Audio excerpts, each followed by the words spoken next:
Hola, hola chicos, ¿qué tal? ¿Cómo están? Buenas tardes. Buenas tardes por aquí. Estamos con Luisa, ¿qué tal? Pau, Christopher y Álvaro. Buenas tardes chicos.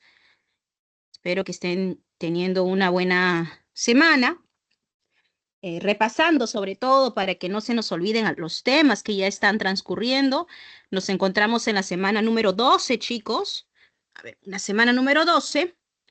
Y hoy vamos a tocar un bonito tema de geografía. Un ratito, se me puso esto.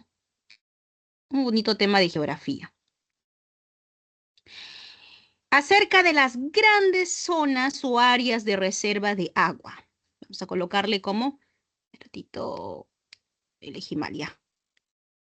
Las grandes reservas del mundo. Reservas del mundo.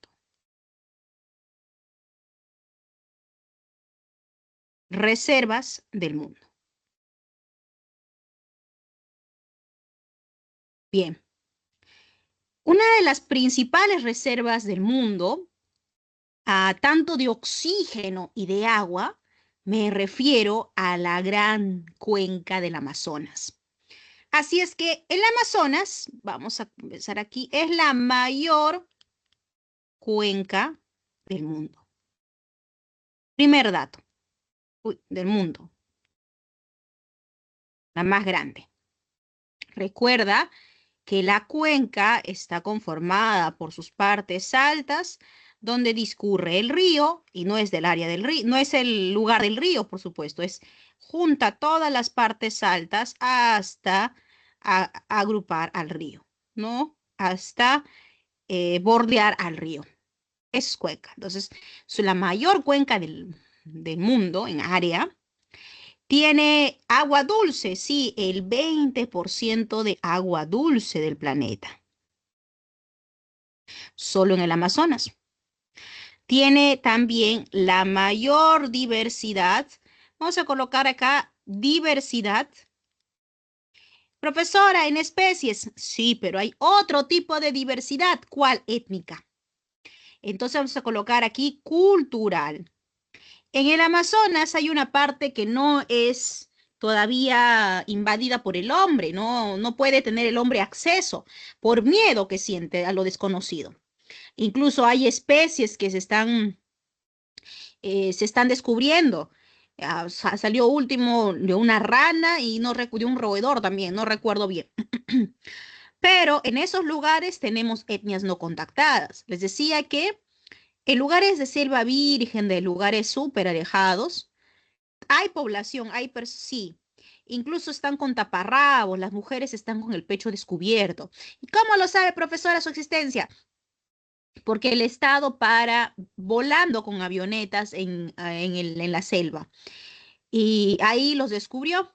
Ahora, el gran dilema es que si tenemos que entrar en contacto con ellos.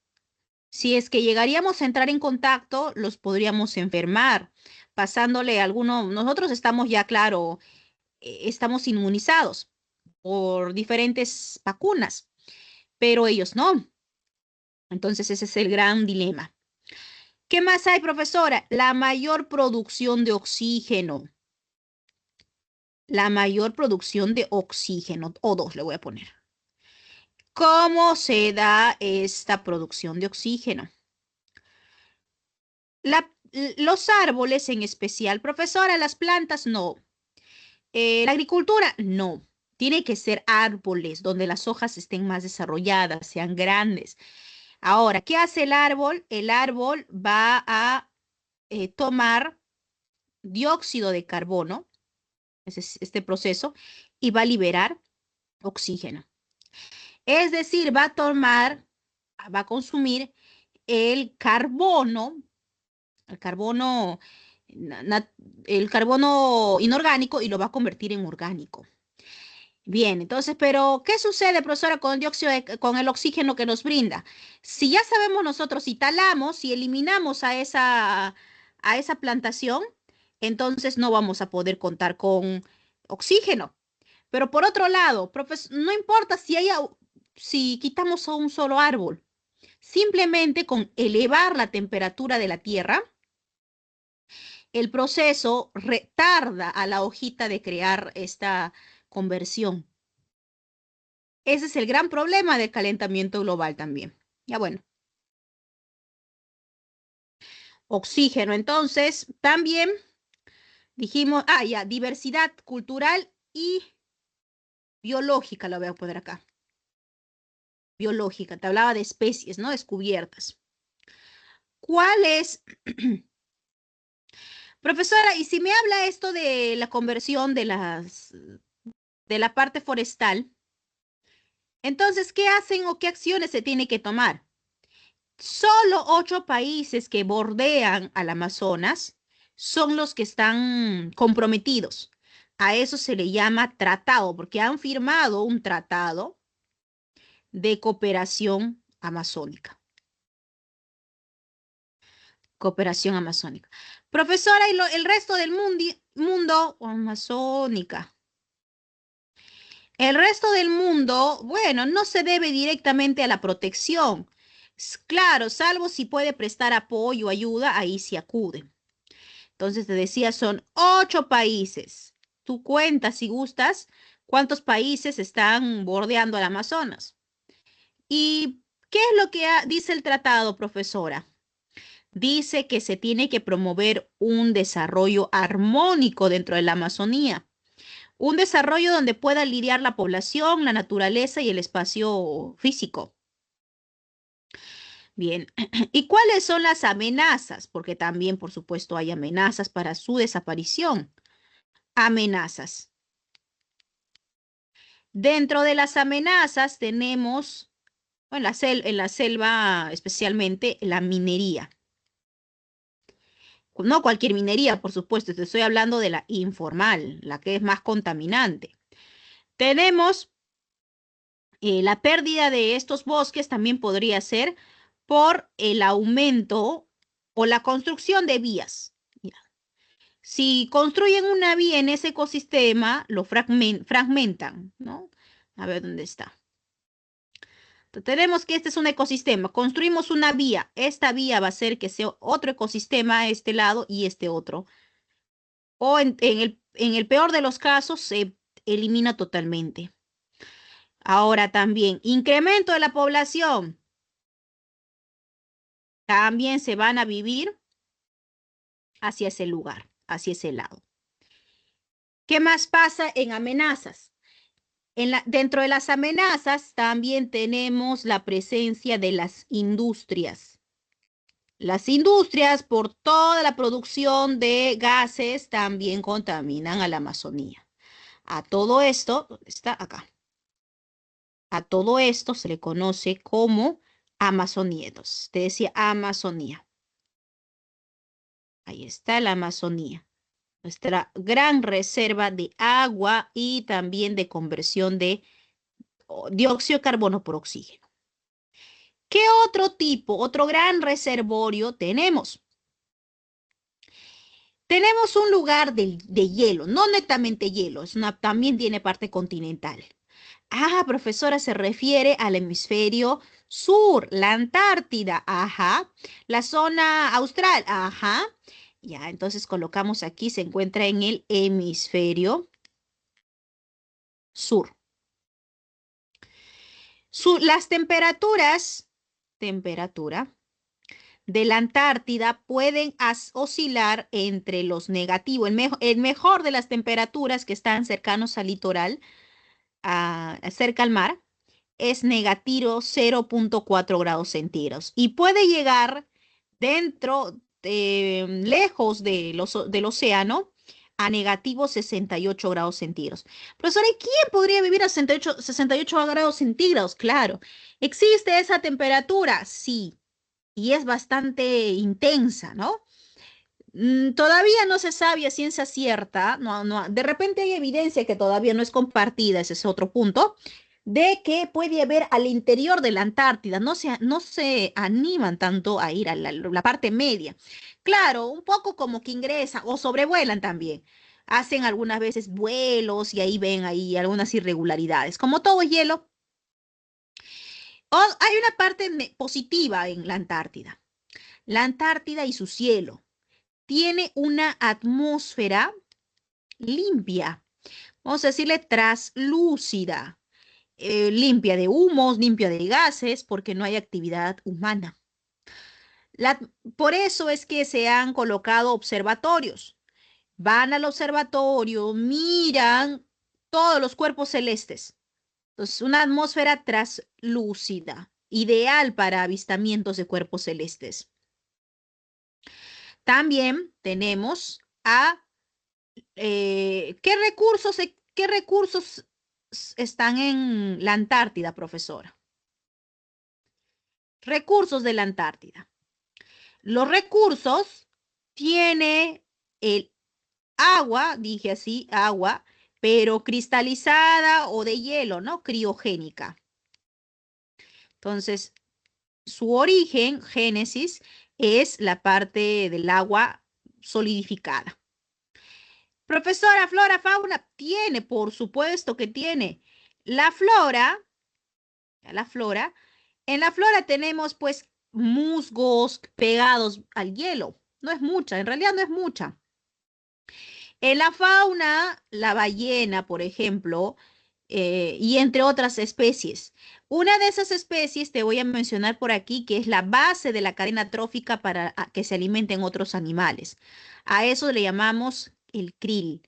El krill es como si fuese un camarón, más pequeño, claro. Y eso le sirve de alimento a muchas especies de esta zona. ¿Qué más? En la Antártida hay algo ideal para la economía, incluso. Cualquier país la quisiera. ¿Qué es eso, profesora? Un potencial de hidrocarburos. Aquí me voy a detener para explicarte. Profesora, ¿por qué hidrocarburos? Bueno, en un tiempo pasado el agua ocupaba la parte del continente, se petrificaron algunos huesos, algunas especies, y eso permitió pues que de la generación del hidrocarburo. Pero aquí viene otro problema. Profesora, la Antártida, ¿a quién le pertenece? Nos pertenece a todos. Nadie, ningún país se le puede atribuir la propiedad. Profesora, pero un tiempo escuché que Chile, que Argentina, sí, también Inglaterra y de otros países, también ingresaron, pero luego se llegó a un acuerdo, a un tratado de que nadie, no iba a ser de nadie, sino de toda la humanidad. Incluso en el tiempo, en los años 70, 80, cuando Chile y Argentina se disputaban la Antártida, justamente por el potencial de hidrocarburo, cuando se disputan cuando se disputan esto, lo que sucede es de que llegan a habitar la Antártida. Cuando la llegan a habitar, me parece que fueron solo 8 o 10, ¿no? Fueron pocos. Se empezaron a reproducir. Ahora, ¿qué sucede cuando hay bebés nacidos en la Antártida? Sí se dio el caso, a esos los conocieron como los niños del hielo. ¿A quién pertenecían, profesora? A nadie. A nadie. Y cuando pierden esa posesión Chile y Argentina, como está inscrito la Antártida para todos, es decir, de la humanidad, entonces las personas que habían llegado tuvieron que retornar a sus lugares de origen. Bien, ajá. Ah, profesor, hablando de su tratado, el tratado que me dice, ¿qué han firmado? Ya, Perú no estuvo desde el inicio, está de más decir. Los países que firmaron desde el inicio fueron en total 12 países. Perú no participa, eso también se le conoce como países signatarios, de sign, de firma en inglés. Hay en total 54, actualmente, 54 países miembros, actualmente. También el tratado dice que todos los que vayan a la Antártida tienen que consagrarse en base a una cultura de ciencia y de paz. Ya, de ciencia y de paz. ¿Qué tipo de acuerdo tiene el Perú, profesora? Perú es país consultivo de la Antártida. ¿Qué es eso, profesora? ¿No es un país que ha firmado, firmante, profesor? Sí, pero a los que iniciaron esto, solo se presentaron 12 países. Después ya no se pueden, no pueden ser los firmantes esos países como si fuera el inicio. Se fueron sumando nada más con diferentes categorías. Una de esas categorías es el, el tipo de, bueno, la denominación que le dieron a Perú es consultivo. ¿Qué quiere decir los países consultivos? Que pueden ir a hacer investigación. Para eso se les da total libertad. Total libertad. Perú entonces es un país consultivo. ¿Dónde tenemos nuestra base, profesora? Nuestra base, nosotros lo creamos y se llama Base Estación Machu Picchu. Machu Picchu. Profesora, ¿y en qué parte se encuentra? Se encuentra en el archipiélago de Zitlan, específicamente en la isla del Rey Jorge. A ver, vuelvo a mencionar. Se encuentra nuestra base del Machu Picchu dentro del conjunto de islas de Zitlan. Y dentro de ese conjunto de islas, que es archipiélago, ¿no? Zitlan, se encuentra solo nuestra isla que se llama Isla del Rey Jorge. Isla del Rey Jorge. Ajá. Como somos un país consultivo, por aquí lo voy a resaltar, consultivo, entonces cada año están viajando un grupo de personas. ¿Dónde se presentan? En el INANPE, Instituto Nacional de la Antártida del Perú, ya peruano. Instituto Nacional de la Antártida peruano. Antártido peruano es así más o menos. Entonces, ahí me inscribo, ahí se escriben los investigadores. Gana su investigación y se van a la Antártida a internarse entre un periodo hasta 8 meses puede durar. 8, a veces un poquito más incluso, ¿ah? Me estoy olvidando. ¿Dónde vamos, profesora? ¿Cuál es el barco? El barco se llama Bab Carrasco. Hemos adquirido, no recuerdo en qué gobierno, esa flota, donde está bastante equipada. Ya, donde está bastante equipada, aparte si es que se van los investigadores por su material a la Antártida, van bastante cómodos. No les digo que todo está ocupado, todo está equipado, diré. Tiene hasta cocineros, mecánicos, por si falla algo. Cada expedición que realizamos nosotros se llama Antar de Antártida. Son las expediciones científicas y actualmente nos encontramos por el Antar número 30. Por el Antar número 30. Todo esto que te estoy mencionando, todo esto es la Antártida. Todo esto es la Antártida.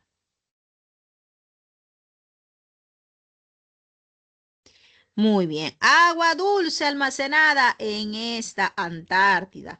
Ya has visto entonces en qué consiste la Antártida.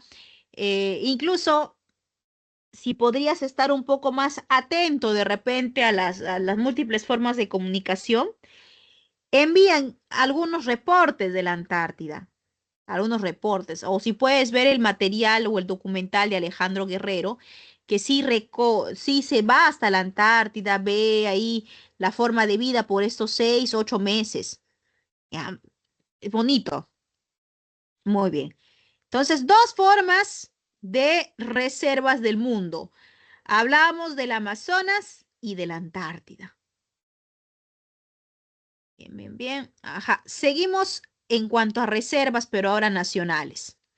Si hablamos de reservas nacionales, tenemos que hablar del Área Natural Protegida, del ANP. ¿A quién pertenece el ANP, profesora? Al SINANPE, a la administradora. ¿Y el SINANPE a quién pertenece? El SINANPE pertenece al CERNAN. Entonces, la área natural protegida, lo cual el Estado avala la protección de lugares únicos, lo protege el Sistema Nacional de Administración de Áreas Naturales Protegidas y el servicio, y esta a su vez pertenece al Servicio Nacional de Áreas Naturales Protegidas. ¿Cuántas ANPs hay, profesora? Hay o existen tres.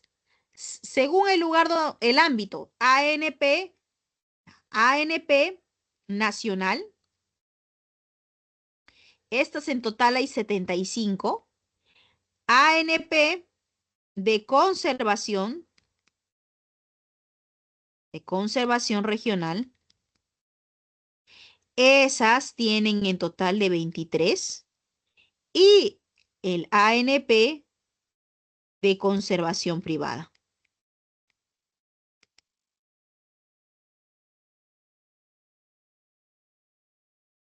Esta es la que tiene más. Profesora, pero ¿qué quiere decir ANP de concesión privada? ¿Eso quiere decir que una empresa va y lo solicita? Sí, puede solicitarlo incluso una empresa local. ¿A qué se compromete una vez que pide que el lugar donde se quiere desarrollar alguna actividad sea reconocido como ANP? Sea reconocido como ANP. Entonces, profesora, pero le convendrá porque es mucho gasto para que creer que no se va a deteriorar. En realidad, el Estado, como debe cuidar los lugares únicos, tal como dice la Constitución, me parece que está en el artículo 66 o hasta el 78. Ahí indica que el Estado se debe como protector. Y como no le queda dinero, financiamiento, entonces le conviene aprobar las ANP de conservación privada. ¿Quién desembolsa, profesora? Esa, esa entidad. Esa entidad. Si, profesora, somos un grupo de campesinos que queremos hacer un lugar bien bonito, queremos sacarla como si para hacer turismo. ¿Se puede? Por supuesto, sí se puede. Sí se puede. Entonces, hay tipos de ANP, justo lo que te vengo hablando. Existen tipos de ANP. ¿Qué tipos existen? La ANP puede ser según su uso.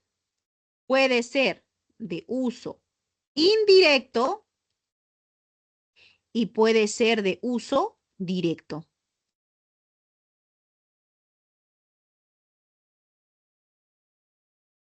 El de uso indirecto es el que no se puede hacer uso del ANP o del ANP. El directo es que sí se puede hacer uso, pero de forma controlada. Dentro del de tipo de uso directo, no indirecto, disculpen, indirecto, el que no se puede hacer uso, tenemos el Parque Nacional. Parque Nacional. El Parque Nacional tiene que cumplir condiciones únicas. Condiciones únicas. Por ejemplo, un parque nacional es el Huascarán. El Huascarán no solamente es parte nacional, es patrimonio mundial, es conocido también como zona de biosfera. Tiene 3 denominaciones. Parque nacional. Otro podría ser santuario nacional. Profesor, ¿y para qué uno usa o por qué se le coloca la denominación de santuario nacional? Este busca la protección de especies, protección de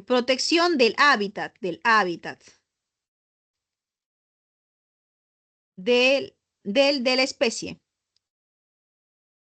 la protección del hábito de la especie. Entonces, eh, el santuario nacional protege el hábitat de esa especie para evitar que desaparezca la especie. Otro tipo de uso indirecto es el santuario histórico. Profesora, ¿y eso qué es? Es histórico, cuando ha suscitado un hecho trascendental para nuestro país. La meseta del Bombón, por un caso de ellos. Santuarios históricos. Profesora, una consulta. El de, el de uso directo, el de uso indirecto, no se puede aprovechar, ¿verdad? No. ¿Puedes hacer turismo? Sí, puedes hacer turismo, pero no extraer. A diferencia del uso directo, ahora sí vienen los del directo. La Reserva Nacional. La Reserva Nacional es cuando en especial hay una protección del lugar porque posee especies en peligro de extinción.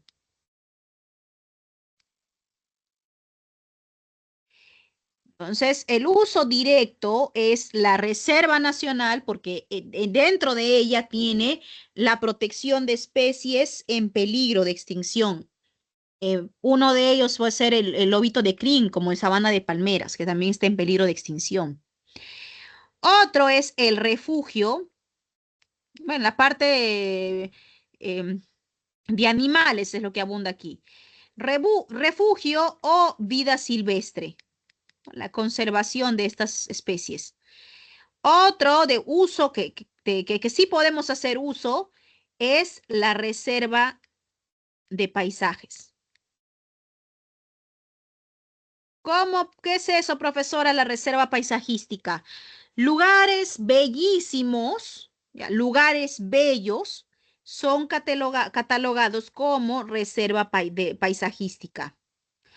O también podría ser la reserva comunal, donde la población ya está viviendo, incluso los turistas llegan para poder compartir con la población. Esa es una reserva comunal.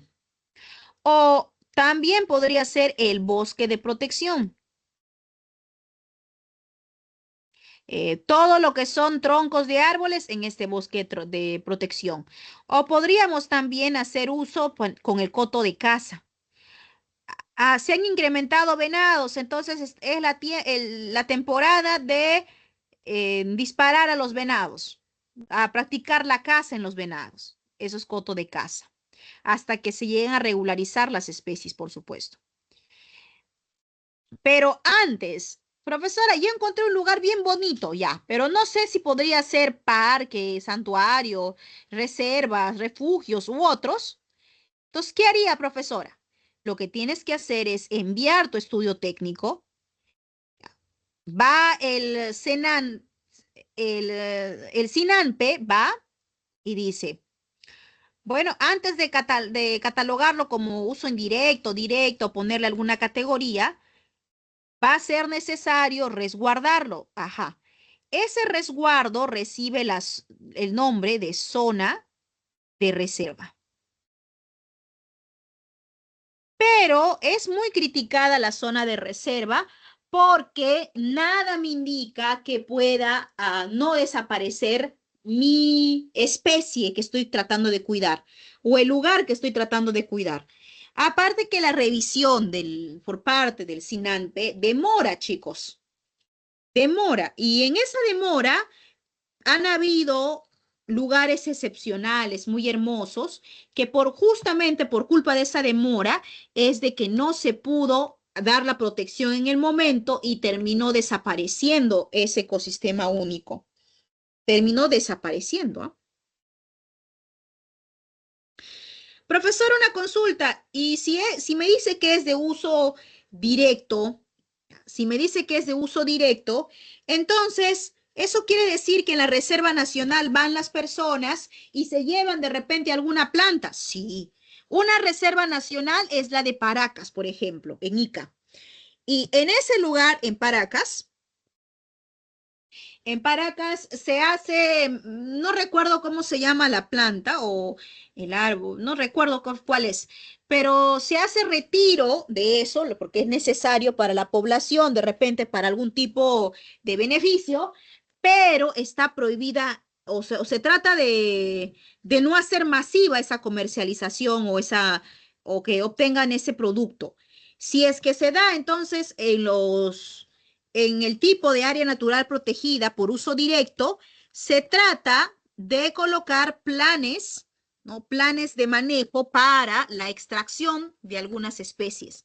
Tiene que ponerse un límite. Por ejemplo, si mañana, por la mañana, o vamos con el sujeto, si María durante el mes está sacando un tipo de especie del lugar, ya, ese será el tope de María. Entonces, por eso hablamos de un consumo, pero un consumo, se llama bueno, planificado, un consumo planificado. Tiene que haber ahí una extracción planificada. Ok. Esos son los tipos. Entonces recuerda, es muy delicado ponerlo como zona de reserva, aunque todo comienza por ahí. Es como decirle, toma asiento y luego ya que enseguida te evaluamos. Hace ya no recuerdo 3, no más años, no 5 años o más, uno de Illescas, en Piura, la península de Illescas, estaba queriendo que lo categorice el CERNAM. Por tanto, entra a la zona de reserva. Y ahí cuando entra a la zona de reserva para tomarlo en espera, aunque hoy en día sí es, pero no recuerdo qué categoría le han dado. Reserva Nacional creo que le han dado. Ya. Entonces, en esa espera corrió muchos riesgos en realidad Illescas. Ya había problemas informados o reportados de los pescadores. Ya, a ver. Y para terminar esta parte de geografía, voy a hacerlo más aquí, ya. Ajá. Existen otros tipos de protección para otras especies. Lo vamos a llamar reserva de biosfera. Profesora, esa reserva de biosfera es donde hay animales y plantas únicos de repente, sí, más o menos, reserva de biosfera. Tienen una protección, un tipo de protección, porque protege principalmente a la biodiversidad. Y no solamente la biodiversidad, vamos a colocar acá, no solamente flora, no solamente fauna, sino también hay comunidades. Aquí ya hay comunidades. ¿Y cómo es que se da esta reserva de biosfera? Todo comienza desde el núcleo de conservación. Entonces, este es el lugar esencial. A esto le llamamos núcleo. Del núcleo, del núcleo, vamos a hacerlo crecer un poquito más. Del núcleo tenemos la zona de amortiguamiento. De amortiguamiento. Y una zona más exterior todavía, mucho más externa, a eso le vamos a llamar zona de transición. Zona de transición. Profesor, ¿y por qué se realiza de esta manera? Porque en una parte, bueno, esto va a ser como protección del núcleo en realidad, la población sí puede habitar por aquí, en la zona de transición. Ahora, la población va a querer llegar al núcleo, pero no va a poder hacerlo porque primero tiene que pasar por la zona de amortiguamiento. Entonces, ese es como si fuese un colchón, una barrera. La población entonces no va a llegar hasta el núcleo. Incluso desde la zona de amortiguamiento, la zona de transición ya se está cuidando.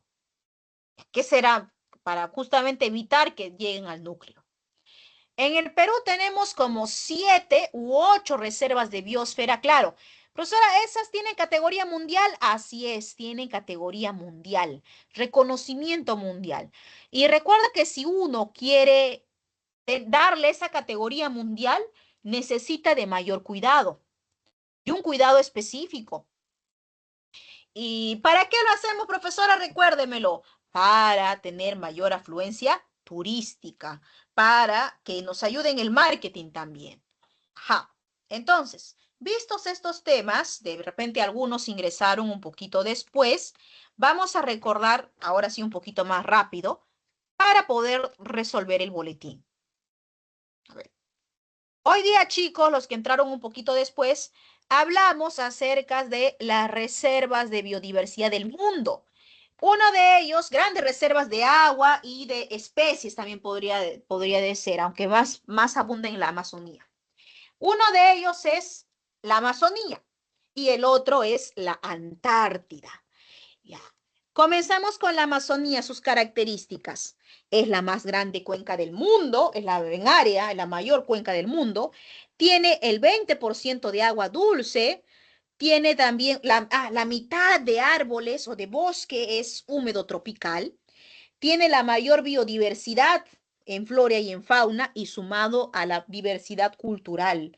Eso es lo que también colocamos. Recuerden que las etnias se encuentran al interior de la Amazonía, en lo llamado selva virgen. Y tenemos una legislación a la cual Perú se ha incorporado, donde forman, donde forman la alianza 8 países. Y se llama OCTA, la Tratado de Cooperación Amazónica o siglas OCTA. Estos países que están aquí rodeando a la Amazonía van a buscar entonces protegerla, van a buscar que tanto el hombre como las especies naturales puedan convivir bien.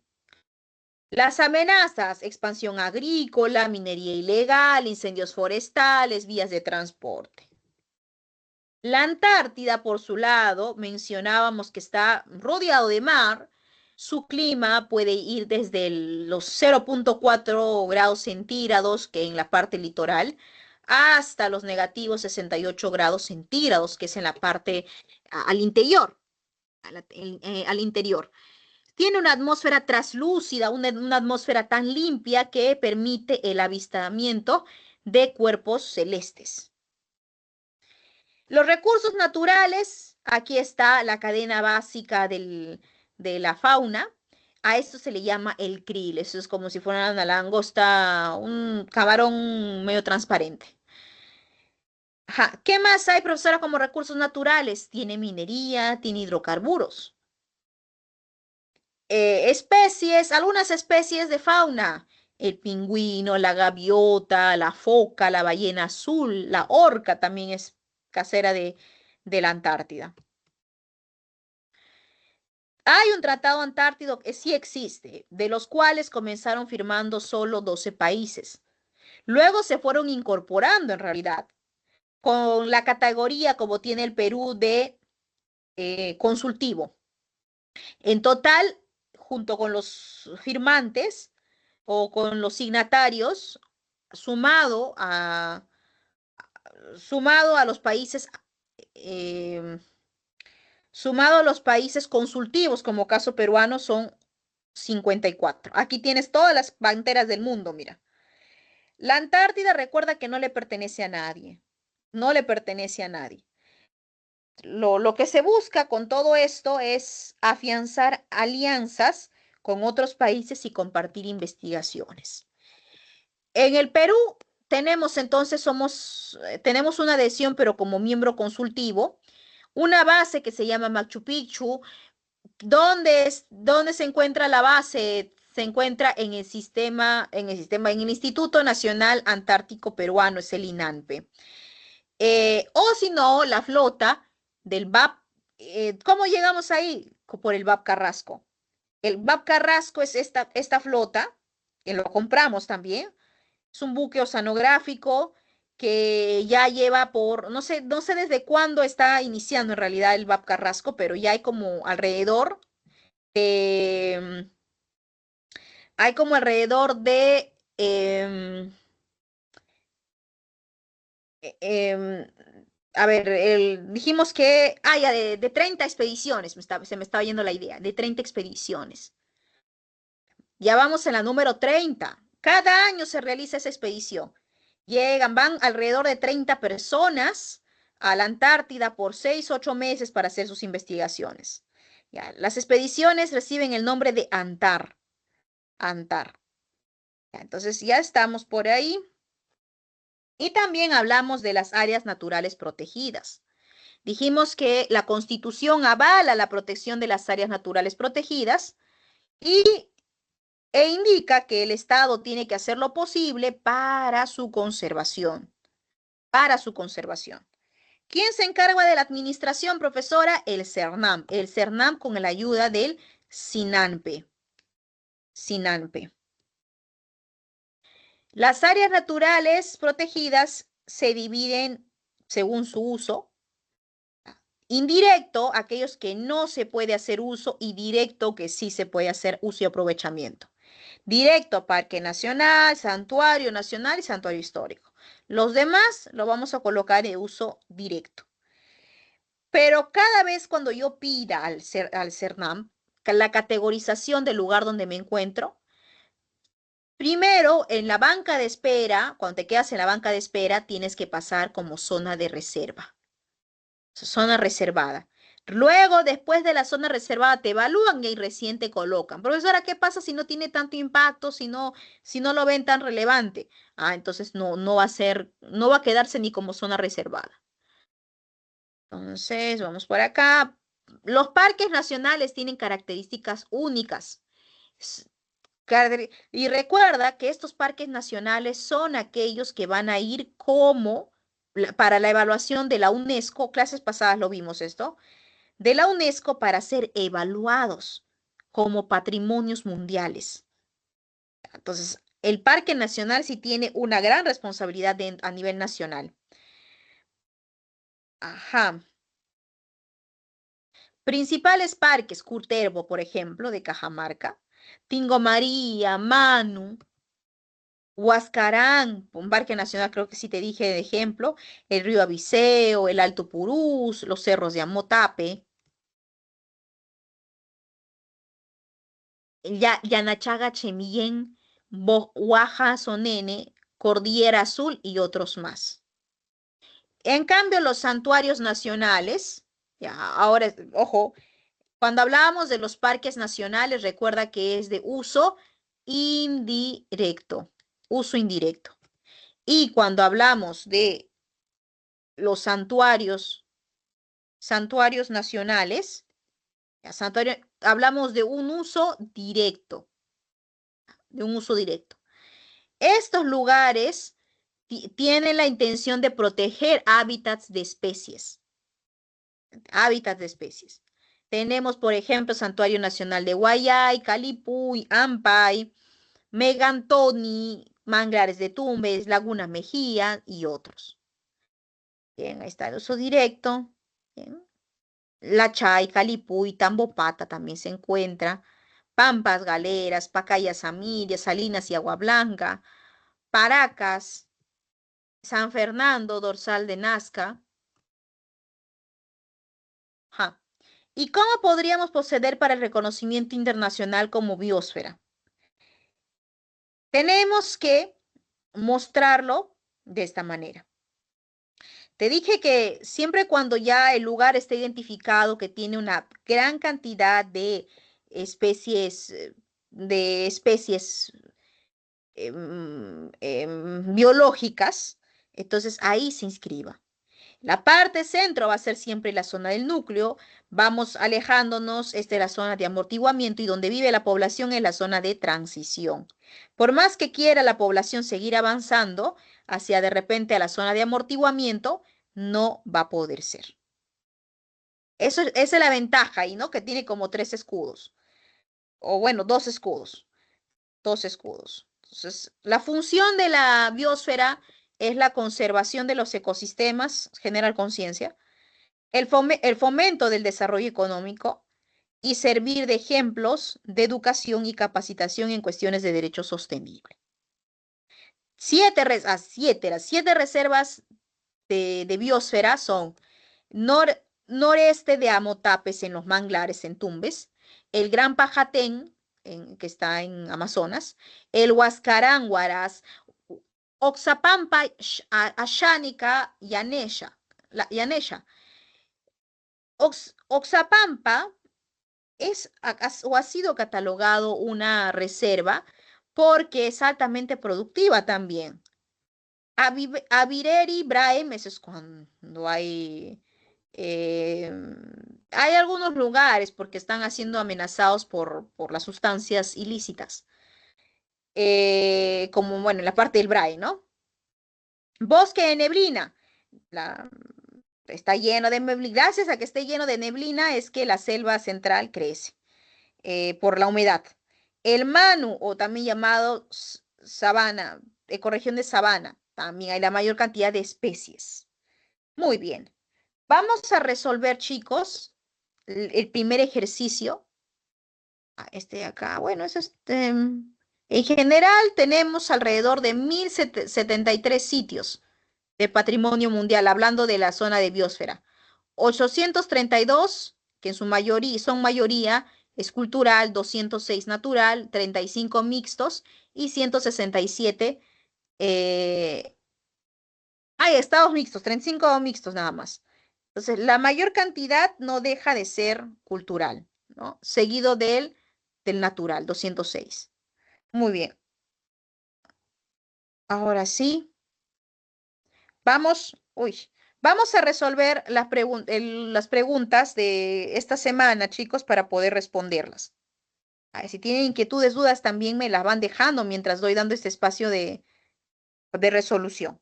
Unos minutitos, chicos, inténtenlo.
Ahí vamos resolviendo, chicos. Mientras tanto, voy escondiendo las respuestas para que ustedes también me ayuden a responder, ¿ya? Vamos resolviendo, pero aquí estoy. Unos minutitos nada más.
A ver, vamos a resolver, chicos. Ahí está. Primer ejercicio. ¿Qué marcaron, chicos? Primer ejercicio. A ver, ratito, cerré la A, B, C, D o E. A su parecer. ¿Cuál marcaron?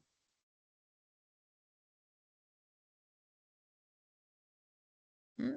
¿Cuál marcaron en el primer ejercicio? A ver, ¿de qué nos hace entender? Las organizaciones no gubernamentales, Oxfam y Asociación Interétnica de Desarrollo de la Amazonía Peruana, llamado AIDEACEP, por las siglas más reconocido por AIDEACEP, han presentado informes que advierten sobre la expansión de plantaciones agroindustriales en la selva peruana, en detrimento es como en afectación, detrimento de bosques primarios. Así tenemos que más de 150.000 hectáreas de estos bosques están en peligro ante el aumento de las plantaciones de palma aceitera. Tomando en cuenta la referida problemática, identifiquen los enunciados correctos. A ver, solo correctos, ¿no? Correctos. 1. La superficie agrícola, las superficies agrícolas brindan los mismos servicios ecosistémicos que los bosques primarios, pero ¿saben qué es eso de los bosques primarios? Los bosques jóvenes, los secundarios ya son los ancianos, los viejitos. Cuando el árbol se va haciendo viejo, más dióxido de carbono también libera.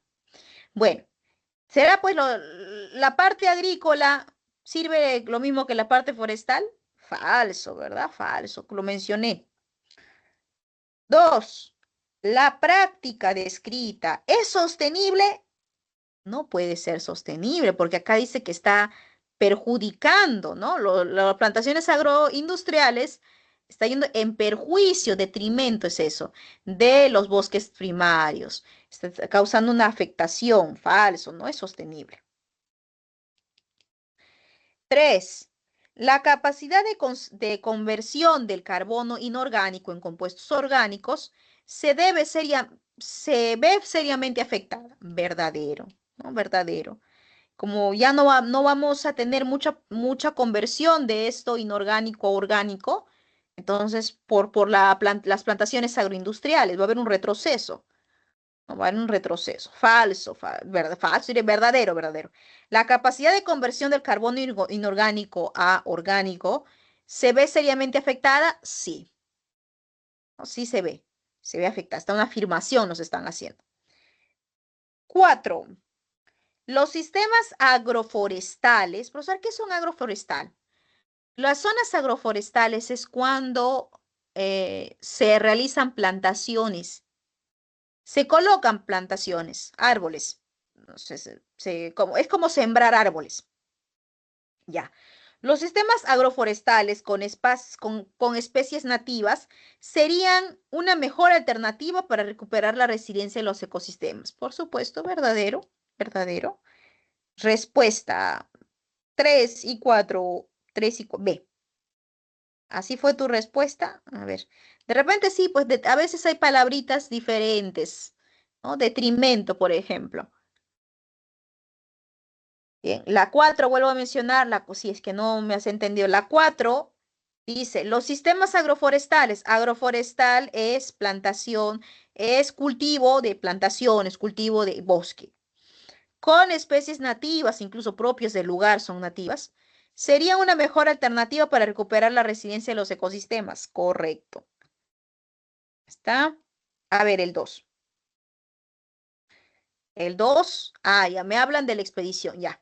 Entre el 18 de diciembre del 2023 y el 30 de marzo del 2024, se ejecutó la 30ª campaña científica del Perú Antártida, Antar 30. Profesor, una consulta, ¿siempre se realiza por diciembre? Sí. Y ahora, bueno, el año pasado ya deberíamos de haber mandado otro más, estaríamos en Antar 31 en realidad.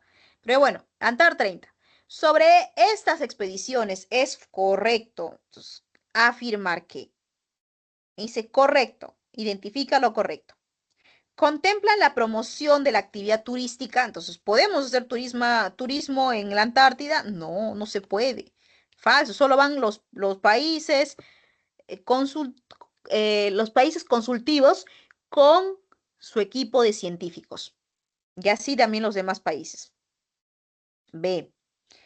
Es una de las actividades del Perú como miembro signatario. El Perú no fue un miembro firmante. El Perú fue un miembro, claro, es un miembro consultivo. Falso esto, ¿no? Zarparon del puerto del Callao y arribaron al archipiélago de Shetlands del Sur. Correcto. ¿De dónde partieron o de dónde parten las expediciones? Del Callao siempre. ¿Y dónde llegan? Al archipiélago donde se encuentra nuestra isla de Rey Jorge. Ese archipiélago sí es Shetland del Sur. Correcto. La D. Contribuyen al mantenimiento de una de las dos bases científicas peruanas. Dice, contribuyen con el mantenimiento de una de las dos bases científicas. Nosotros no tenemos dos bases científicas, tenemos una sola, que es Machu Picchu. Falso. Afianzan nuestra condición de miembro adherente. No somos miembros adherentes, somos miembros consultivos. Falso. Respuesta correcta, letra C. Letra C de casa. Ya está, C de casa. Ajá. Ejercicio 3. Pampa Hermosa es un área natural protegida, situada entre la parte central del territorio nacional, que tiene como objetivo conservar con carácter intangible el único bosque de cedro de altura, dice, en nuestro país. El único, incluso dice, el único bosque ya sería pues por sus categorías, está hablando de especies, ¿no? Además de gallito de la, además del gallito de las rocas, ok, selva alta, ojos de anteojos, tucanes y tigrillos. Con relación a esta unidad de conservación, identifique los enunciados correctos sobre sus características. A ver. Por su nivel de protección, acá, ojo, si me dice que es único la especie de cedro, entonces tendrá que ser de uso, ¿no? De uso indirecto para protegerlo. Por su nivel de protección, solo se permite la investigación y el turismo. Sí, verdadero. Extracción no, porque es de uso indirecto, ¿no? Profesora, ¿en el uso indirecto se puede hacer turismo? Sí. Dos, el pinchaque. El pinchaque es el tapir, chicos. Es también una de las especies animales protegidas. Este pinchaque, este tapir, no se encuentra en la selva alta, se encuentra en la ecorregión de Páramo.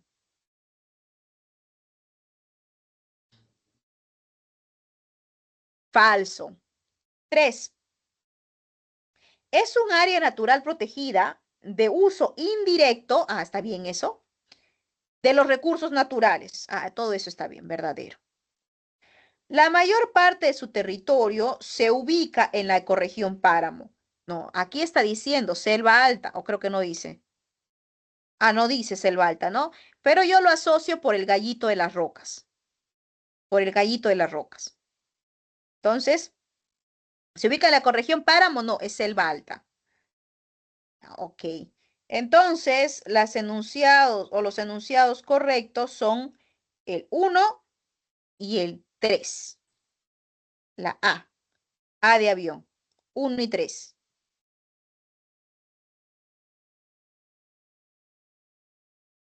4. Dentro de una de las 7 reservas de biosfera, ahora reservas, sí tenemos 7 en el Perú, se ubica la denominada Ruta de Café de Villarrica, que se constituye como uno de los atractivos más importantes de nuestra selva central. Además, cuenta con certificaciones internacionales de café orgánico sostenible de reconocida calidad mundial, sino también presenta un bello entorno natural y comunidades con una rica herencia cultural. La unidad de conservación a la que se hace referencia son 7. Profesora, ¿el Gran Pajatén qué es? El Gran Pajatén queda en Amazonas. Y aquí me está hablando el café de Villarrica. Manglares, Tumbes. Manu, Madre de Dios. Oxapampa, Xánica y Yanesha.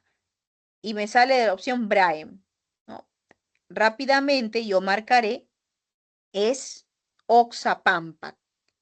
Oxapampa. Me habla del café, por tanto es Oxapampa. Oxapampa.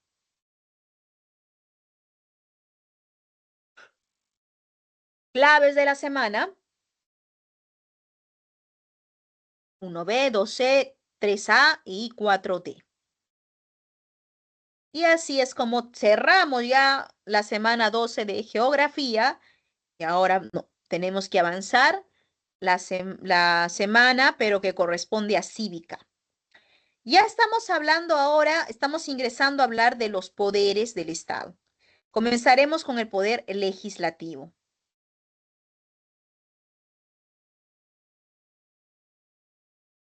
El poder legislativo está formado por 130 congresistas.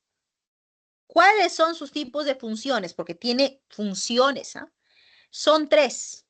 ¿Cuáles son esas tres funciones? Función de legislar o crear o derogar leyes o reformas en la Constitución. Función especial. Su función especial le da, eh, permite ratificar autoridades o nombrar autoridades. Por ejemplo, el defensor del pueblo, jefe. Miembros del Tribunal Constitucional, ¿quién lo elige, profesora? Poder legislativo. Miembros del Banco Central de Reserva, también. Ratifica al presidente del BCR que le manda el Poder Ejecutivo, también lo hace. Y la función de control político. ¿Qué es eso de control político? El control político es cuando se quiere hacer revisión, balances, pero de los ministerios. Ese es control político. El Congreso llega a un momento y dice, vamos a evaluar al Ministerio de Economía. Claro, tiene que haber indicios, ¿no? Lo evalúa y dice, no, acá hay un acto irregular. Control político. Puede terminar destituyendo, puede terminar sacando a los encargados. Entonces, volvemos a recordar, poder legislativo está formado por el Congreso. El Congreso, ¿cuántos congresistas son? 130. Ojo, hasta el 2026, ya ha pasado las próximas elecciones, ahí van a cambiar y van a incrementar la cantidad de congresistas de un tipo de congreso unicameral, estamos pasando a uno bicameral. ¿Ya? Pero todavía, si te preguntas a Marcos, somos unicamerales. Muy bien, su función legislativa, especial y de control. Legislativa, dijimos, pone a debate y aprobación las leyes, para derogaciones. Su función especial es elegir representantes. Ejemplo, defensor del pueblo, Ministerio del Tribunal Constitucional, miembros del BCR, ratificar al presidente de la BCR. De control político, le va a permitir hacer sus investigaciones, sus indagaciones a los diferentes ministerios.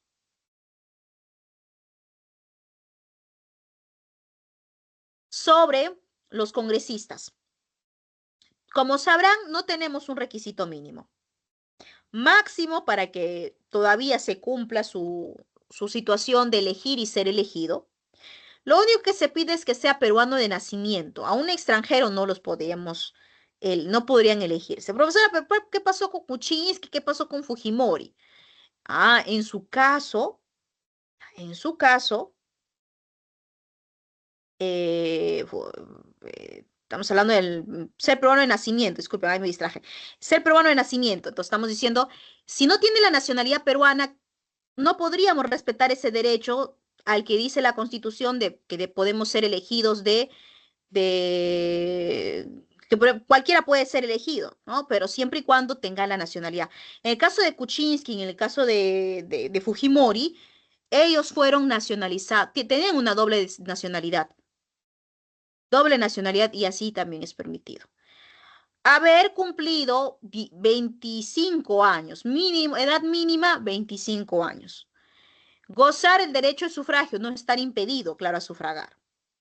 ¿Cómo así impedido, profesora? Si aquellos que han sido condenados por minería ilegal, por tráfico ilegal por la venta ilegal o por la tala, entonces no pueden participar ellos, ¿no? Después de pasado los 10 años, recién. Su representatividad representa a la nación, no hay reelección, su periodo dura 5 años, no están sujetos a mandato imperativo ni interpelación. ¿Qué es eso, profesora? Imperativo es cuando no se deben obediencia o no deben obediencia a ninguna otra entidad. Y de interpolación es que tienen que abogar por el común o la mayoría de las personas que por más que no las hayan elegido.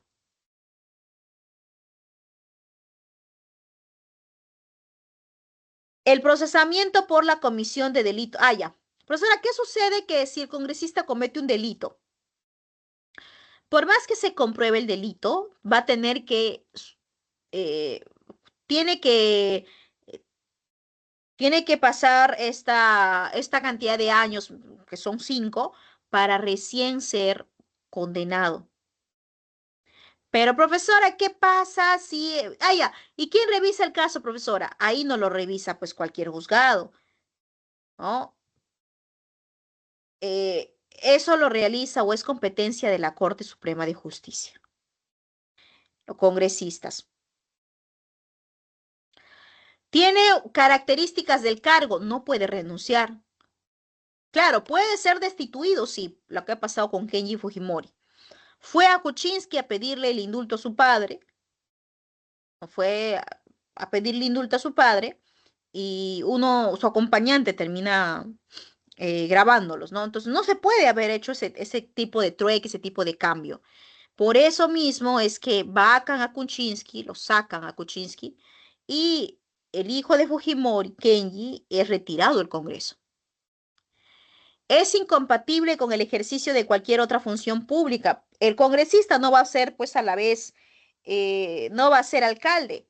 Pues, entonces, que es incompatible al ejercicio de cualquier otra función pública. Ahí queda claro.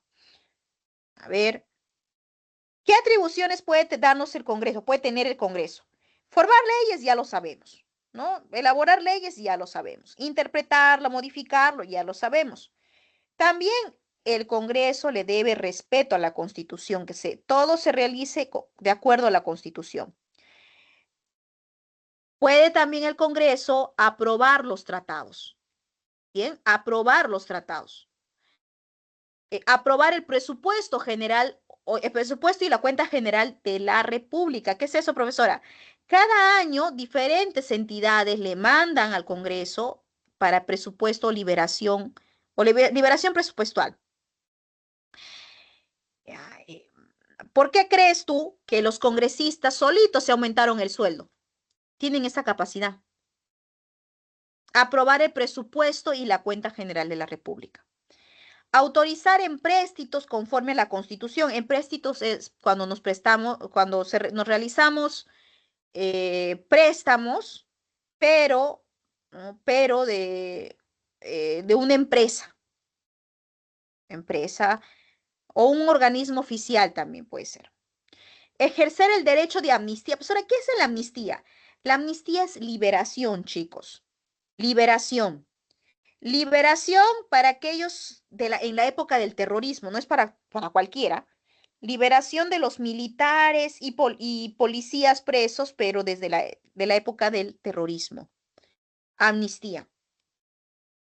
Aprobar la demarcación territorial si quieren unirse, si quieren separarse los distritos o provincias.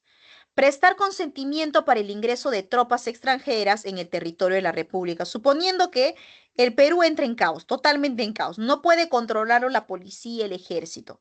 Entonces, ¿qué sucedería? Sucedería que el presidente del Congreso solicita apoyo desde el exterior para poner orden. El Congreso está bien organizado en realidad, chicos. Está organizado en el lugar donde se dan la mayor cantidad de los debates, que es en el Pleno. En el Pleno entran a discutir una ley, pueden hasta también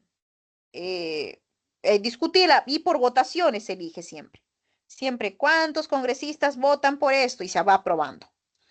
Consejo directivo. El consejo directivo es, o bueno, comenzamos con se encarga de aprobar el presupuesto de la República, aprobar la agenda de cada sesión. No creas que así nada más al presidente del Congreso se le ocurre decir, la agenda va a ser esta. No, el presidente del Congreso no lo hace, sino lo hace el Consejo Directivo. Aprueba la agenda entonces. Y siempre les avisa a los congresistas con un plazo mínimo de 24 horas. Mínimo. De tal manera que si un congresista quiere corroborar en esta agenda, de repente puede incluir otros temas. La Junta de Portavoces. La Junta de Portavoces elabora el cuadro de comisiones. Esas comisiones también tienen trabajos específicos. La Junta de Portavoces da la exoneración de los trámites de envío a comisiones. Bueno, cuando, por ejemplo, cada congresista tiene una comisión de representatividad. ¿Quién les da el dinero? Junta de Portavoces. ¿Quién puede decidir si la agenda se amplía o no? La Junta de Portavoces. La Junta de Portavoces va, le toca la puerta al Consejo Directivo y le dice, ¿sabe qué, Consejo Directivo? Los puntos que usted ha mandado para su rectificación, claro, que cambien un poco porque esta es la urgencia. La mesa, eso lo tendrá que decir la Junta de Portavoces. ¿Quién dirige el Congreso? El presidente. El presidente del Congreso dura solo un año. Cada año de sus 5 tienen que ser cambiados. Tienen que ser cambiados. Entonces, la presidenta representa al Congreso, pide las sesiones del Pleno del Congreso. Sesiones son reuniones. Autoriza, de ser necesario, el ingreso de las Fuerzas Armadas y la Policía Nacional dentro del Congreso, si es que hay un desorden. Mesa directiva. La mesa directiva tiene a su cargo la dirección administrativa del Congreso y de los debates. La mesa directiva ahí está formado por 4 personas. Uno de ellos es el presidente del Congreso y otros 3. O sea, y los 3 que le acompañan son los representantes de cada bancada. De cada bancada, representantes por bancadas políticas. Comisiones parlamentarias. Las comisiones parlamentarias, como te decía, ¿quién se encargaba, profesora, de armar la comisión parlamentaria? Aquí está, la Junta de Portavoces. Ya, la Junta de Portavoces, entonces, dijimos, sobre las comisiones parlamentarias son grupos, chicos. Las comisiones ordinarias de investigación y especiales. Las comisiones ordinarias se encargan, está por acá, ¿no? Las comisiones ordinarias se encargan de evaluar las propuestas de ley. Las de investigación, por si es que hay algún desorden por ahí o algún ministerio también estar indagando. Y las comisiones especiales que no son siempre, ¿no? Y claro, falta una comisión parlamentaria que se llama la comisión permanente. Esa comisión permanente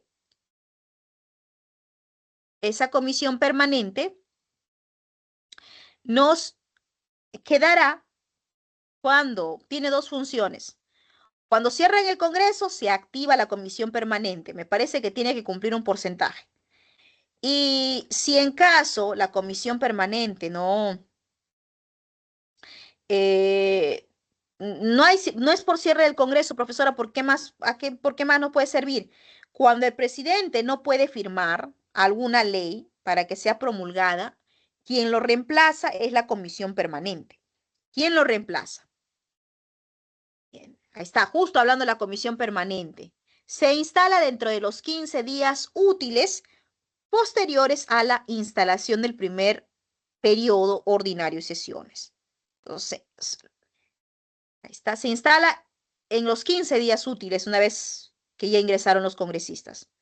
Está precedida la comisión permanente por el presidente del Congreso. Luego también ejerce sus funciones constitucionales en el Congreso una vez por más que se haya cerrado el Congreso. Siempre va. Profesora, ¿y cuando se cierra el Congreso, esa cantidad mínima que queda de congresistas podrán aprobar nuevas leyes? No. Simplemente cierran los temas que dejaron los anteriores congresistas, que fueron vacados. A eso se le llama también, al cierre de Congreso se llama periodo de interregno. Interregno es cierre. Sabemos bien que los congresistas tienen una función y esa es legislativa, creación, modificación de leyes. Pero es bueno saber que todas estas leyes deben estar alineadas a la Constitución Política del Perú, alineadas a la Constitución. Pero también los congresistas tienen tipos de normas jurídicas que pueden hacer. Uno de ellos es la ley orgánica. ¿Qué es eso, profesora, la ley orgánica? La ley orgánica es aquella que sale para poder administrar una entidad. Por ejemplo, la ley orgánica del Ministerio de Economía. Voy a saber cómo es su esquema, eh, cuáles son sus actividades, cuáles son sus esquemas. Ley orgánica. Su misión, su visión, ley orgánica. Profesora, ley orgánica del Consejo de Ministros. Tiene ley orgánica. Toda institución del Estado tiene su ley orgánica. Toda. Leyes ordinarias son aquellas de carácter general, mientras que las resoluciones legislativas son de carácter específico. Específico. De carácter general, por ejemplo, ha salido una ley en materia civil. No me dice mucho. En materia penal tampoco, porque es bastante grande. En cambio, cuando hablamos de las resoluciones legislativas, ahí recién vamos a hablar de algo específico. Por ejemplo, será pues el delito, vamos con el penal. Los delitos, a ver, en penal, los delitos de corrupción, general, ¿no? Muy, muy general. Y en resolución legislativa no puede ir los delitos de corrupción, sino directamente un tipo de delito de los que existen en corrupción. En la resolución legislativa era por modificación de delitos por robo agravado, por ejemplo, es un tipo de delito, robo en materia penal. Entonces, es más específico la resolución legislativa a diferencia de la ley ordinaria. La ley ordinaria. Ahí está. Profesora, sobre iniciativa legislativa, hágame recordar, ¿quiénes pueden solicitar ¿quiénes pueden solicitar por medio de un escrito una nueva ley? Los ciudadanos, al igual que el presidente. No solamente se encuentran no solo se encuentran los congresistas, no solo se encuentran ellos. ¿Cómo se crea una ley? Va a los siguientes pasos. Suponiendo a ustedes les digo, chicos, vamos a ingresar una ley que tiene que ver con el acceso, suponiendo, ¿no? La educación pública sin filtros para rendir examen. Ya, perfecto. Y ahí tendré yo pues mis razones, porque mis razones tienen que también ser bien explicadas. ¿Cómo dejamos el documento? En la oficina de trámite documentario. Recibe, registra y enumera. Luego le pasa a la comisión ordinaria. ¿Recuerdas para qué te dije que se creaban las comisiones ordinarias? Ah, para evaluar los proyectos de ley. La comisión ordinaria realiza un análisis exhaustivo y si es positivo, la comisión ordinaria lo pasa al consejo directivo. El consejo directivo ordena y agenda. Recuerden que ¿para qué se dedicaba el consejo? Ordenar y agendar reuniones. Luego, 24 horas avisado, anticipado por el Congreso, se da el pleno. Los 130 congresistas van a realizar la votación. Si en caso los 100, bueno, una gran cantidad, porque nunca es 100%, una gran cantidad de esos 130 me da, em, me da el ok, me voy a ir al Poder Ejecutivo. El, el Poder Ejecutivo está representado por el presidente, pero muchas veces el presidente está de viaje. Si eso ocurriese, entonces el encargado va a ser el encargado de dar esa aceptación, va a ser el presidente, bueno, en primer momento el presidente de la República. Muy bien, el presidente de la República. Si es que en caso no, el presidente de la República no se encuentra, en ese caso, ahí sí vamos a tener que cambiar al presidente y lo vamos a pasar acá está, ¿dónde está? Sí.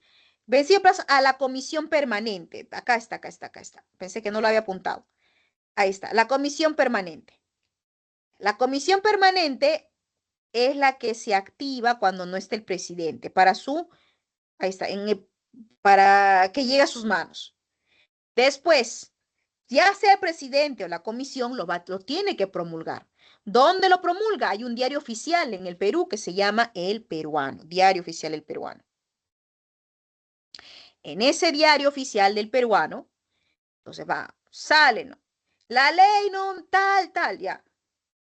Se supone o se asume que en el peruano, al día siguiente, la ley surte efecto. Se pone en práctica. Pero hay algunas excepciones donde dice, esta ley entrará en vigencia hasta la creación de su reglamento. Entonces, no está aplicándose, tiene que esperar que exista otro documento más. O también existe aquellas en el diario peruano donde dice, la presente ley tomará o surtirá efecto después a partir del 30 de enero. También puede dar casos extraños, pero puede darse. Y finalmente, ¿no? Ya bueno, vigencia de la ley sale en el peruano, ya lo dije. No es complicado, es de espera, sí. O sea, tienes que esperar. Y para el proceso de creación de las leyes, entonces, para este proceso de creación, te vas a dar cuenta que sigue un sistema, sigue un proceso. Todo proceso tiene que ser quemado. Más o menos, no sabría decirte cuánto tiempo va a tomar su evaluación. Pero desde que ingresa a la oficina de trámite documentario, se va a las comisiones ordinarias para que lo analicen.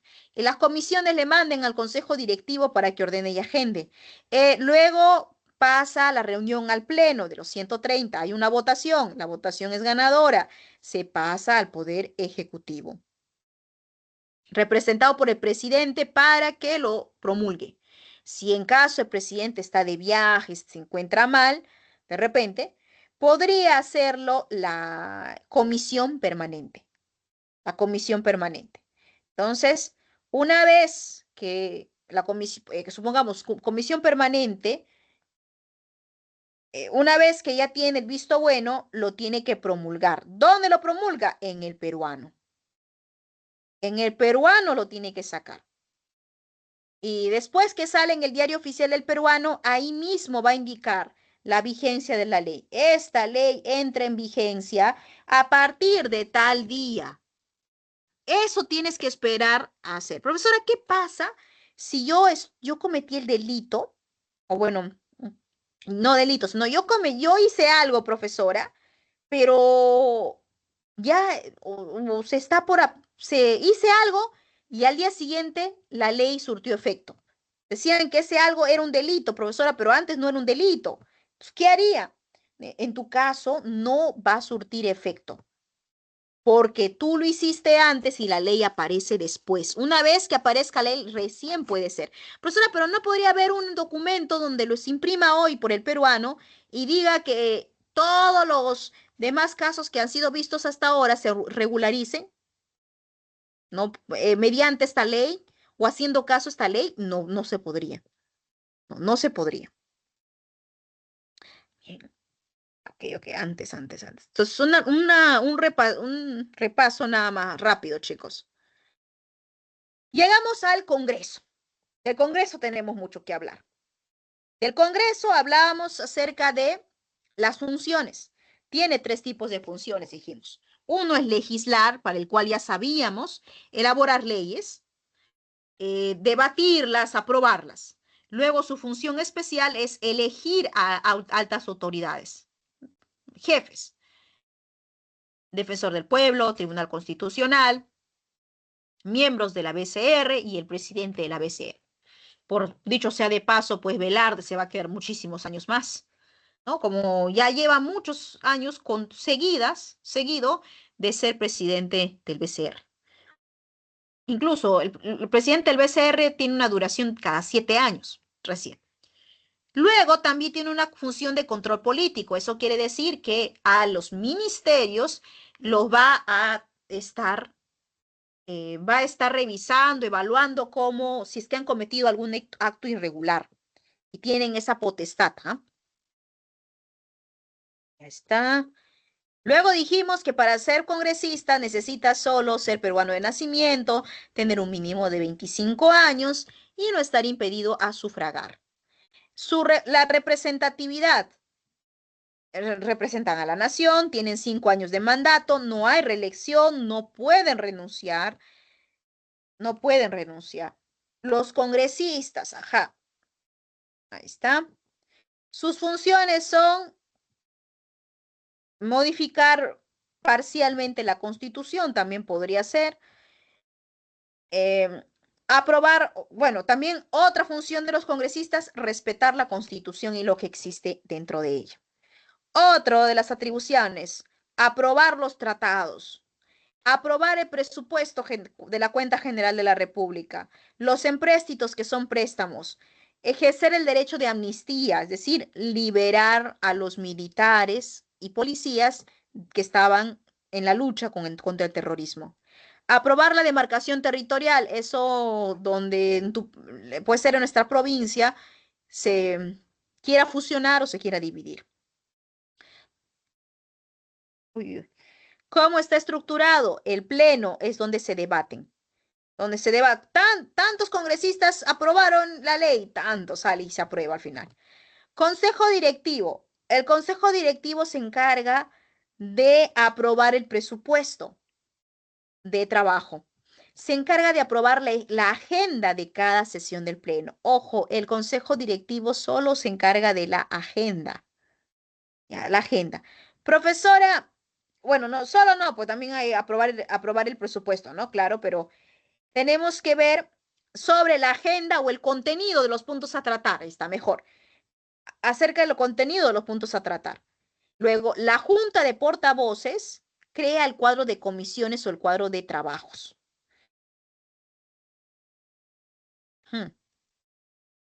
La presidencia dura por un año, es cambiado por un año, ya lo saben ustedes. La mesa directiva está formado tanto por la presidenta, está mi lapicito, ahí está. Está formada por la presidenta y también por otros miembros. Estos otros miembros pertenecen a una bancada. Función parlamentaria. La función parlamentaria, la comisión parlamentaria se pueden dividir en comisión parlamentaria ordinaria. La comisión parlamentaria ordinaria es aquella, la ordinaria es aquella que revisa los proyectos de ley. La de investigación, profesora, también existen. Las comisiones especiales también. La de investigación es para resguardar o la de investigación, la de investigación es para hacer observancia a los ministerios. Y las especiales, por ahí uno que otro que sale del Congreso. Y también hay una comisión permanente. Un ejemplo es cuando no está el presidente, quien firma y que promulga es la comisión permanente. Si el presidente cierra el Congreso, entonces los únicos que van a quedar son estas personas, más o menos tratar que no exceda el 25%, eso sí. Y el que se queda también es la presidenta del Congreso, dentro de todos ellos. ¿Qué funciones legislativas tiene? ¿Qué tipos de leyes puede crear el Congreso? Ley orgánica. La ley orgánica es de carácter para hacer funcionar una institución. Hacer funcionar una institución. Por ejemplo, ley orgánica del Ministerio del Ambiente me dice, tiene, tiene dirección, subdirección, de esa manera está organizado. De cualquier entidad. Leyes ordinarias y resoluciones legislativas. Las leyes ordinarias tienen un carácter general. Ejemplo, por ejemplo, modificación del Código Civil, pero ¿qué parte del Código Civil específicamente? Para eso utilizaré la resolución legislativa. En la resolución legislativa, ahí sí ah, es más específico. Si digo aquí, modificación de las normas, las leyes civiles, aquí diré modificación de el cohecho pasivo o activo, ¿no? Así puedo redactar. Entonces, la ley orgánica habla sobre el funcionamiento de las entidades, funcionamiento de las entidades, la ordinaria es de carácter general y la resolución legislativa es de carácter específico. Ajá. La iniciativa legislativa recuerda que no solamente es la función del congresista, pero como iniciativa legislativa solo lo puede realizar el presidente o los ciudadanos. El presidente o los ciudadanos. Y por último, hablábamos del proceso de creación de leyes. Si queremos crear nuestra ley, tenemos que seguir todo este camino. Oficina de trámite. Seguimos a comisiones ordinarias que lo van a evaluar una vez que pasan los de la oficina. Se van al consejo directivo, quien ordena y agenda, esa es la función. Luego vamos a la reunión. Consejo directivo dirá, pues, señores del Congreso, el día de mañana, bueno, con 24 horas, ¿no? 15 estamos, ¿no? Con 24 horas dirán, pues, vea, máximo será el viernes. El viernes 17 tendremos una sesión de pleno donde se discutirá para la aprobación de cierto documento, como ley. Luego, entonces el pleno llega a tiempo, están debatiéndolo y levantarán las manos si lo aprueban o lo rechazan. El Poder Ejecutivo. El Poder Ejecutivo se va a encargar, una vez de que la gran mayoría del Pleno lo ha aprobado, entonces no hay nada más que decir. Profesora, ¿y habría la posibilidad de que el presidente lo observe? Sí, pero también les va a dar un tiempo para poder levantar las observaciones. Y si el presidente se niega una segunda vez, bueno, aunque sería raro, pero si ya se rehúsa el presidente, entonces tranquilamente puede ser reemplazado por la comisión permanente. Promulgación y finalmente la vigencia de la ley que se encuentra en el documento. Tú haces lectura y te dice, esta ley surtirá efecto a partir del 20 de enero, tal, tal, tal. Ahora sí, ahora sí, ya creo, ahora sí ya creo.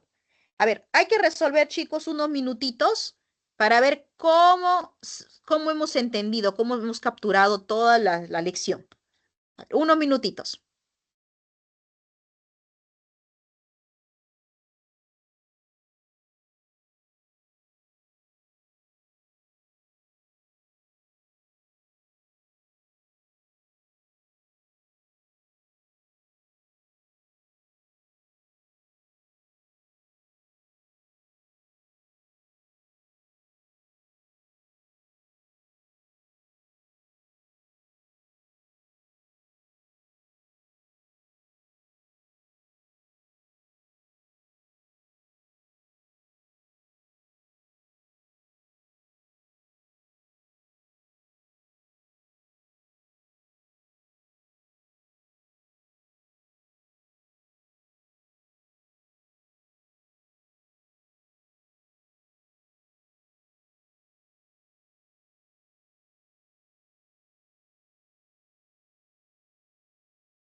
A ver, chicos, para poder pasar a dar una explicación y si hay inquietudes. La pregunta uno dice, el poder legislativo, Congreso, forma parte de la estructura primordial del Estado. Ujú.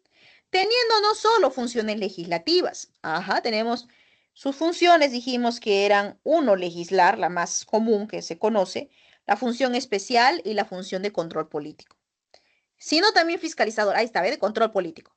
Con relación al Congreso de la República, determina el valor de verdadero o falso de los siguientes enunciados. Me está preguntando también de su de fiscalización. A ver, ¿tiene potestad exclusiva de la iniciativa legislativa?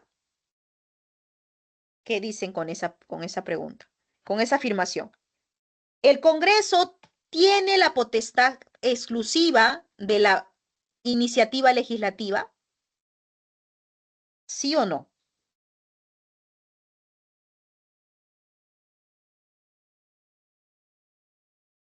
¿Mm? ¿Quiénes pueden hacer iniciativa legislativa? En realidad, el crear leyes es función directa del Congreso, no es por iniciativa. Iniciativa es porque no les compete en realidad. Esa es la iniciativa legislativa, sino que lo quiero hacer. Ya, aquí dijimos el presidente y los ciudadanos. Dos, dirige la política exterior y las relaciones internacionales. No, eso lo hace el presidente. El presidente. Entonces, dirige la política exterior, falso.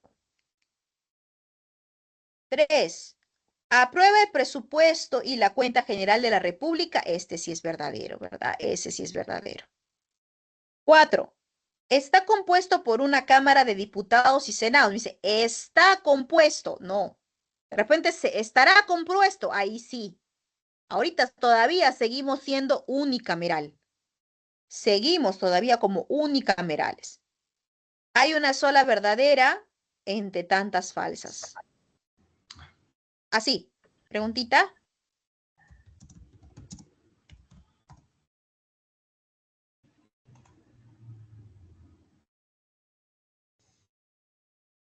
A ver. Ajá. Ahí ya sí me han dicho ya. La uno, entonces la 2, ¿cuál marcaron, chicos? Yo falta acá. La 2, así para ver cuál marcaron la 2. Estamos con la función, con la función o el poder legislativo.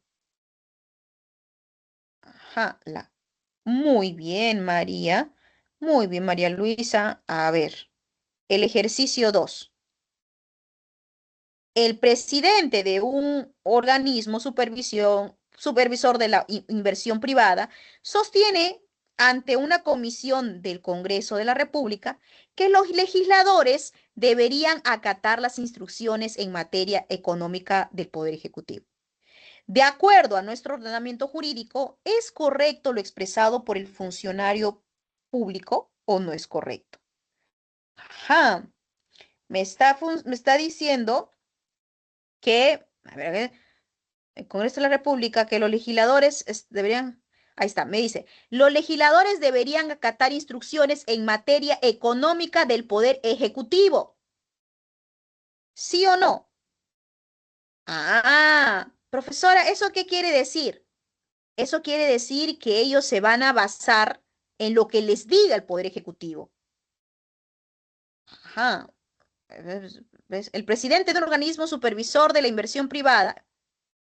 Ajá. El presidente de un organismo supervisor de la inversión privada sostiene que la comisión del Congreso, que una comisión del Congreso, que los legisladores deberían acatar instrucciones encima.